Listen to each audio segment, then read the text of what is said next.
How to install a replacement LED for the 3000 and 3001 LED microscope from ACCU-SCOPE. You will need a Phillips head screwdriver and a replacement 3-watt LED bulb from your authorized ACCU-SCOPE dealer. Make sure your microscope is powered off and unplug from the back of the microscope. Remove any slides you may have on the stage. You may want to also remove the camera from your trinocular head if applicable. Carefully rest the microscope on its back and remove the 4 screws that hold the metal plate. Remove the plate and disconnect the old LED. There are 2 screws that hold the LED to the plate. Remove them both. Remove the old LED and attach the replacement one as shown. Screw in the new LED.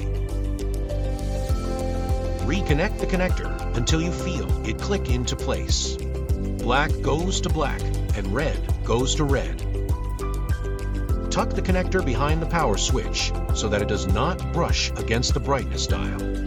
This will help keep the wires from falling into the light path.